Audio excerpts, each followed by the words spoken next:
बच्चों अभी हमने पढ़ी थ्योरम ऑफ टोटल प्रोबेबिलिटी ना, तो इसको करने के बाद एक बार इसको रिकैप कर लेते हैं जल्दी से, ज़रा फॉर्मूले को अच्छे से समझ लेते हैं एक बार। और ये एक्चुअली इम्पॉर्टेंट फॉर्मूला है और इसको याद रखना बच्चे जल्दी जनरली गलती कर जाते हैं, और क्या गलती करते हैं मैं वो भी बताऊंगा आपको। ठीक है, बच्चे क्या गलती करते हैं ये बताऊंगा, सो दैट वो गलती आप लोग ना करो। तो हमने क्या सीखा अभी, थ्योरम ऑफ टोटल प्रोबेबिलिटी क्या कहती है, probability of event 1 into probability of A when event 1 already happen, plus ये मल्टीप्लिकेशन है, मल्टीप्लाई है ये, दिस इज मल्टीप्लिकेशन। तो probability of E2 into probability of event A when E2 already happen. इस तरीके से finally probability of event N into probability of event A when event N already happen. तो ये formula है बच्चों total probability का। ठीक है, टोटल प्रोबेबिलिटी का, जिसमें E1 E2 up to En, ये En ना, आर म्यूचुअली एक्सक्लूसिव। ठीक है, mutually exclusive and exhaustive event, मतलब ये चीज याद रखनी है, एग्जॉस्टिव इवेंट्स।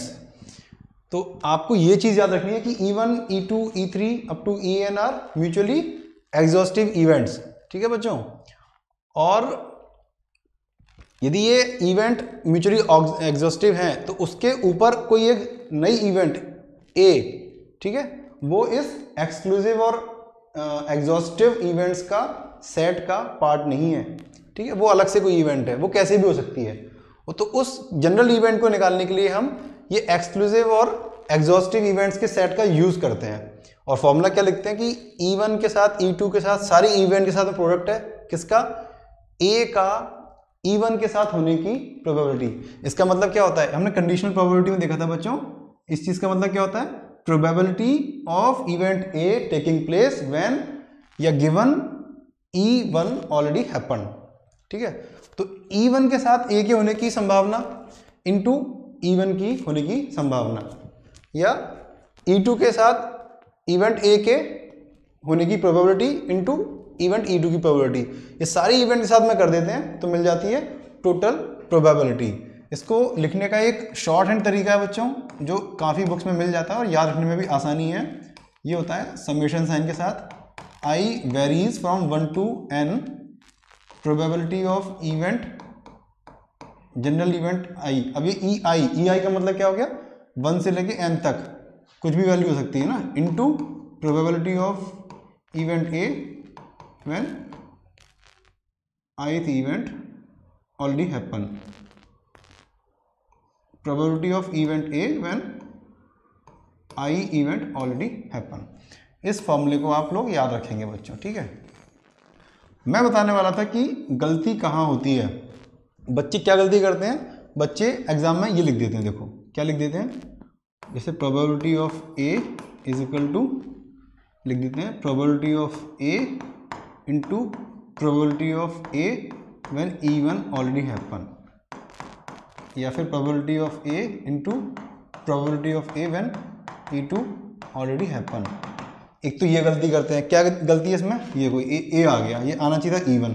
या फिर दूसरी सेट ऑफ मिस्टेक क्या होती है, प्रोबेबिलिटी ऑफ ए इंटू, जो थोड़े से होशियार बच्चे होते हैं ना, वो याद रखते हैं कि जो नीचे आएगा वही यहाँ ऊपर आना है। देखो, जो इवेंट नीचे आएगी वही इवेंट ऊपर प्रोडक्ट में आएगी। जो ये होशियारी के साथ याद करते हैं वो कहाँ गलती करते हैं, वो ऐसे गलती करते हैं, probability of E1 upon A.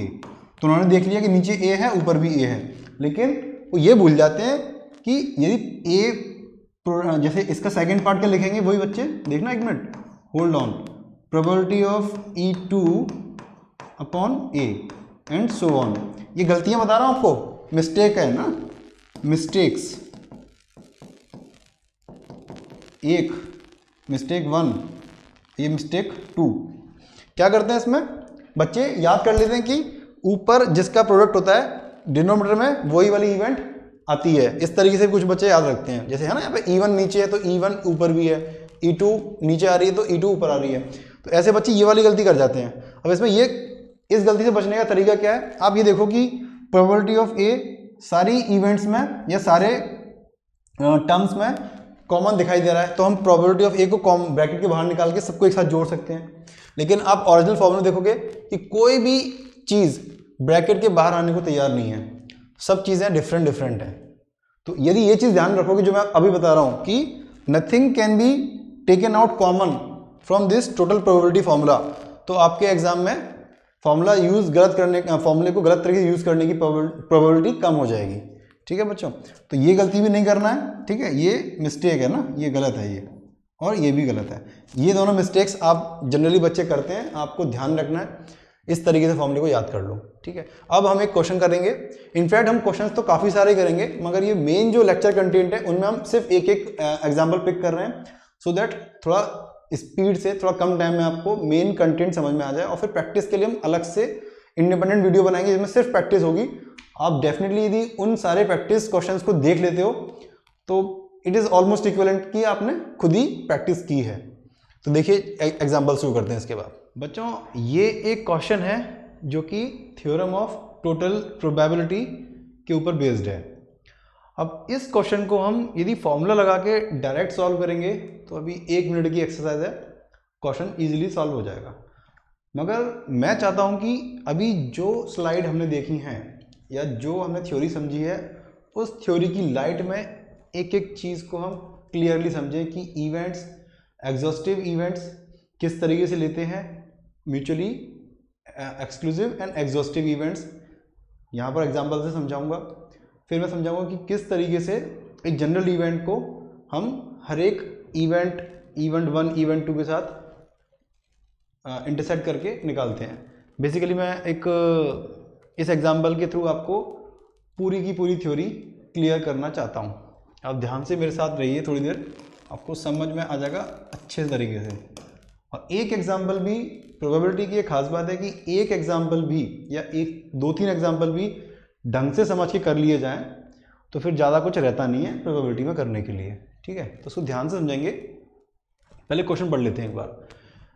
A person has undertaken a construction job. ठीक है, द प्रोबेबिलिटीज आर 0.65 या 0.65 ना, 0.65 नहीं बोलना चाहिए, 0.65 that there will be strike, यानी कि स्ट्राइक होने की प्रोबेबिलिटी बता रहा है वो 0.65 है।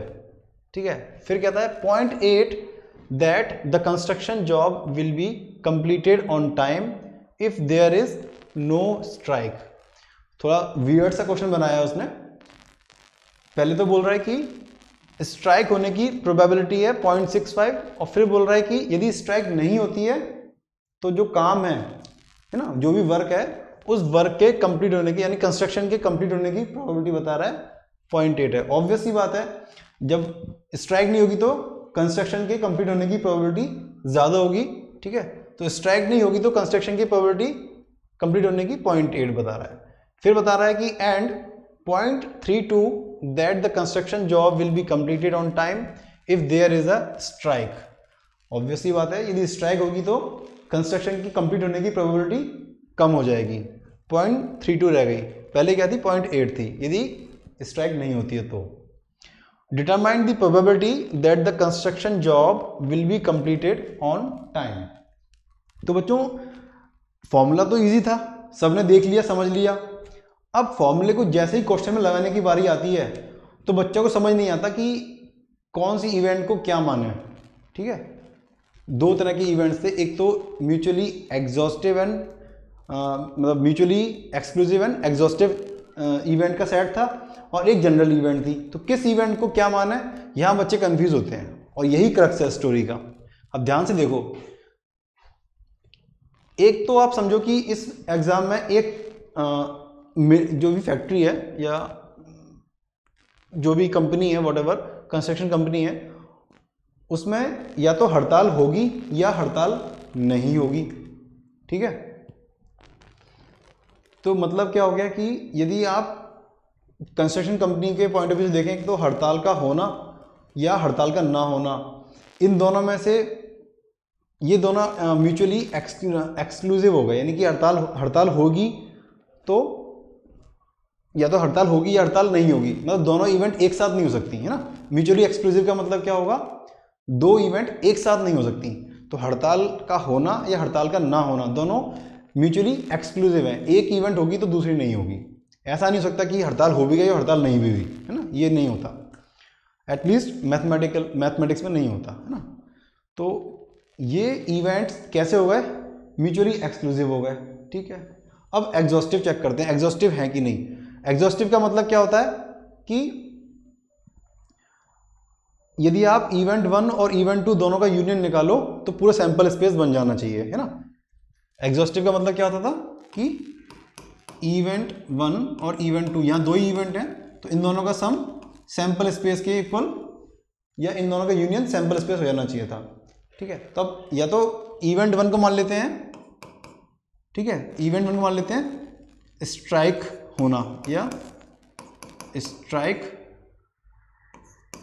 टेकिंग प्लेस या strike happening, strike taking place, event 1 को मान लेते हैं। इवेंट 2 को मान लेते हैं नो स्ट्राइक, स्ट्राइक का ना होना।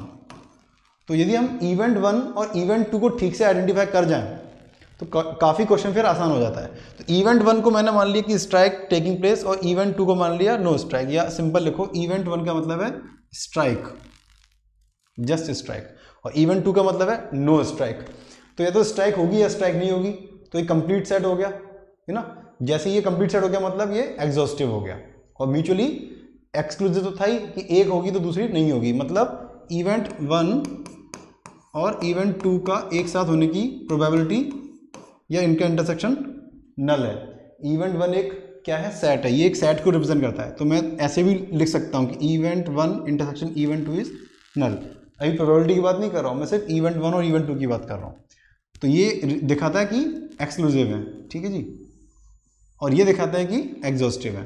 तो आप ये समझिए कि दो इवेंट है E1 और E2, मैंने उनको डिफाइन कर दिया कि E1 का मतलब है, अब एग्जाम में लिखोगे ना तो बोर्ड में कैसे लिखोगे, let us define E1 as strike and E2 as no strike. आप ऐसे भी कर सकते हैं ना ये। तो E1 का मतलब हो गया E1 स्ट्राइक को डिनोट करेगी, E2 नो स्ट्राइक को डिनोट करेगी। फिर लिखो therefore E1 and E2 form mutually exclusive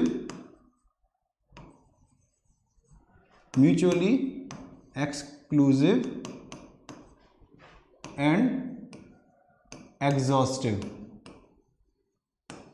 ठीक है, एग्जॉस्टिव सेट ऑफ इवेंट्स। ये आप लाइन लिख देंगे तो एग्जामिनर तुरंत समझ जाएगा कि बच्चे को कॉन्सेप्ट एकदम क्लियर है, कि उसने पहले म्यूचुअली एक्सक्लूसिव और exhaustive set of event define कर दिया कि E1 और E2 दो इवेंट हैं सच दैट ये दोनों म्यूचुअली एक्सक्लूसिव हैं और एग्जॉस्टिव हैं, ठीक है जी। तो E1 की प्रोबेबिलिटी क्या दी हुई है, गिवन ना, गिवन है, गिवन प्रोबेबिलिटी ऑफ E1 यानी स्ट्राइक की होने की प्रोबेबिलिटी क्या दी है बच्चों, ये दिया ना, नहीं स्ट्राइक होने की प्रोबेबिलिटी नहीं दी है, आपको दिया है कि probability are 0.65 that there will be strike, हाँ दिया हुआ है ना, ये दिया हुआ है 0.65 is the probability that there will be strike. तो प्रोबेबिलिटी ऑफ E1 क्या हो गया 0.65, ठीक है बच्चों।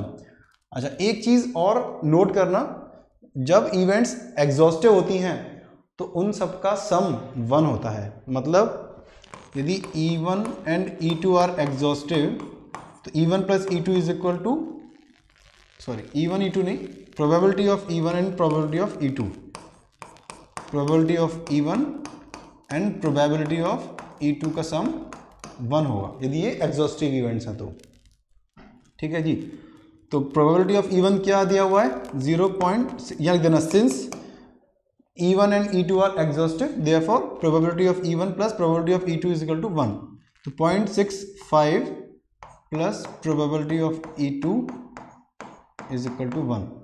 This implies that probability of event 2 is equal to 0.35. ठीक है जी, तो आपको क्या मिल गया, E1 तो दिया हुआ है, E2 आपने निकाल लिया। ठीक है बच्चों, इसी चीज़ को मैं एक बार वेन डायग्राम में समझा देता हूँ, बहुत छोटा सा टाइम लगेगा, देखो बहुत ही क्विकली आपको समझ में आ जाएगा। E1 कितना था 0.65, 65% एरिया E1 का, 35% एरिया इसका है। तो आई कैन रफली से कि इस तरीके से ना, कुछ इस तरीके से ये E1 और ये E2। ठीक है, अब एक इवेंट बनाता हूँ, ये इवेंट A बना दिया मैंने ना, A। तो E1 देखो बच्चों ये सैंपल स्पेस है ना, ये आप डायग्राम एग्जाम में बना देंगे तो एग्जामिनर डेफिनेटली हैप्पी हो जाएगा और कोई नंबर काटेगा नहीं फिर आपके। सैंपल स्पेस बनाया आपने, E1 और E2 म्यूचुअली एक्सक्लूसिव है, इन दोनों में कोई पार्ट कॉमन नहीं है, और एग्जॉस्टिव है, म्यूचुअली एक्सक्लूसिव है। फिर आपने इवेंट A बनाई, इवेंट A हम क्या बनाएंगे कि कंस्ट्रक्शन को कंप्लीट होना, ये भी तो एक इवेंट है। इस इवेंट को हमने डिफाइन कर दिया इवेंट A, लिख दें यहाँ पे, let us denote event A as construction getting complete, है ना, construction is completed। यदि कंस्ट्रक्शन कंप्लीट होता है तो उसको हम बोलते हैं इवेंट A हुई है। तो let us denote event A as construction is completed. तो ये कंस्ट्रक्शन कंप्लीटेड की इवेंट है। अब ये इवेंट जो है स्ट्राइक के साथ भी हो सकती है और स्ट्राइक ना हो तब भी हो सकती है। तो ऑब्वियसली स्ट्राइक के साथ, जैसे E1 क्या था, स्ट्राइक का होना ना, E1 इज स्ट्राइक, तो स्ट्राइक के साथ इवेंट के होने की प्रोबेबिलिटी थोड़ी कम है वैसे तो, मगर ठीक है डायग्राम में ऐसा बन गया है। तो काम कंप्लीट करना है, स्ट्राइक के साथ काम कंप्लीट स्ट्राइक के साथ काम कंप्लीट होने की प्रोबेबिलिटी कम होगी, मगर ऐसा नहीं है कि कंप्लीट हो नहीं सकता, हो सकता है। और स्ट्राइक हो गई तो भी काम, मतलब स्ट्राइक नहीं हुई तो काम कंप्लीट हो ही जाएगा ना, लेकिन कुछ प्रोबेबिलिटी फिर भी रहेगी कि कम है। तो क्या हुआ, ये सैंपल स्पेस बन गया, दोनों इवेंट आ गए, एग्जॉस्टिव एंड म्यूचुअली एक्सक्लूसिव। अब इवेंट A हमने डिफाइन कर दिया कि टास्क के या कंस्ट्रक्शन के कंप्लीट होने की इवेंट है। तो event A can take place with E1, event A can take place with E1 and E2, है ना। तो इसको कैसे लिखेंगे बच्चों, देखो E1 क्या था, स्ट्राइक होना, E2 क्या था, स्ट्राइक का ना होना। तो अब ये बन गया एग्जैक्टली डायग्राम, देखो जैसा कि हमने आपको समझाया था अभी पार्टीशनिंग करते समय, उसी तरह का डायग्राम बन गया कि एक ऐसी इवेंट है A जो E1 और E2 दोनों के साथ में कुछ कुछ पार्ट हो सकता है। तो इस केस में हमने फॉर्मूला क्या लिखा था, प्रोबेबिलिटी ऑफ इवेंट A क्या लिखी थी बच्चों, probability of E1 into probability of A with E1 और plus probability of E2 into probability of A with E2। ये फॉर्मूला आपको टोटल प्रोबेबिलिटी से हमने बताया था। तो देखिए यहाँ पर हमें निकालना है प्रोबेबिलिटी ऑफ A, यानी कि determine the probability that the construction job will be completed on time.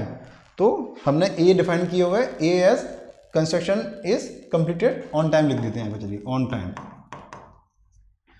तो A निकालना है, A को निकालने का तरीका क्या है, प्रोबेबिलिटी ऑफ E1 मालूम होना चाहिए और प्रोबेबिलिटी ऑफ A यानी कंस्ट्रक्शन की कंप्लीट होने की प्रोबेबिलिटी जब स्ट्राइक हो। इसको कैसे पढ़ेंगे, इस प्रोबेबिलिटी को समझिए, ये क्या कहती है, ये कंडीशनल प्रोबेबिलिटी है। जो आपने पहला टॉपिक हमने इस लेक्चर में पढ़ा था कि probability of A when E1 has happened, ठीक है, इस क्वेश्चन के कंटेक्स्ट में क्या बोलेंगे, probability of completing the job when strike has happened, और ये हमें दिया हुआ है point 32 that the construction will be completed on time if there is a strike. यदि स्ट्राइक होती है तो जॉब के कंप्लीट होने की प्रोबेबिलिटी दी हुई है 0.32, यानी ये चीज हमें दी हुई है 0.32, ठीक है, ये हमें दिया हुआ है 0.32। ये क्या चीज है बच्चों, फिर से एक बार बोल रहा हूं, probability of construction being completed on time if strike already happened, ठीक है, ये हमें दिया हुआ है।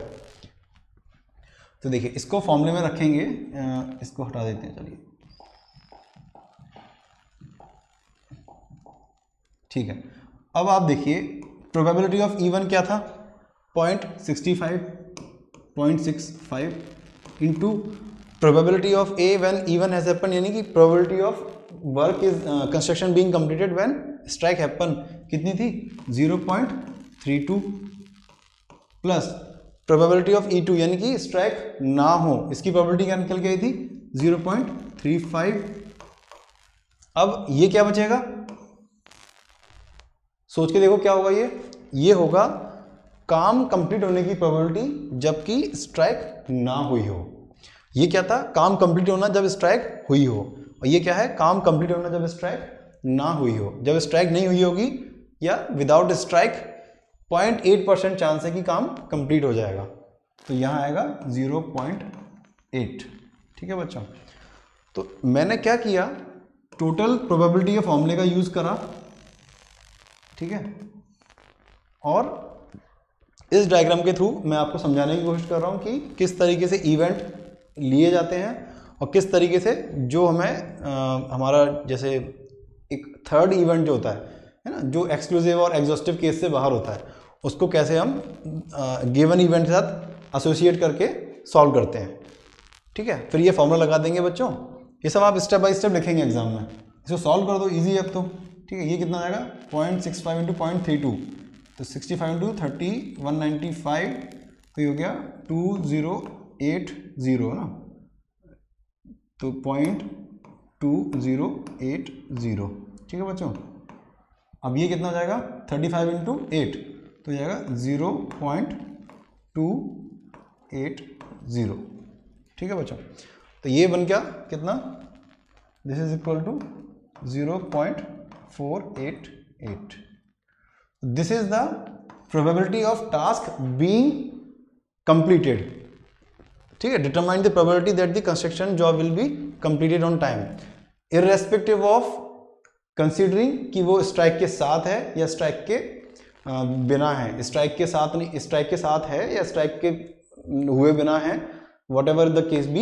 यदि टोटल प्रोबेबिलिटी निकाली जाए कि हमें तो ये देखना है कि कितने चांस हैं कि ये काम कंप्लीट होगा कि नहीं होगा, चाहे स्ट्राइक हो चाहे स्ट्राइक नहीं हो, तो वो निकल के कितनी आई, ये निकल के आई, ठीक है। और एक बार फिर से बता रहा हूँ, ये क्या था, ये चीज़ क्या थी, ये चीज़ थी, ये भी probability of task getting completed है, लेकिन एक पर्टिकुलर केस में, है ना, क्या केस में, कि जब स्ट्राइक हुई हो। ये भी probability of task getting completed है, लेकिन एक स्पेशल केस में, स्पेशल कंडीशन में, कि जब स्ट्राइक नहीं हुई हो।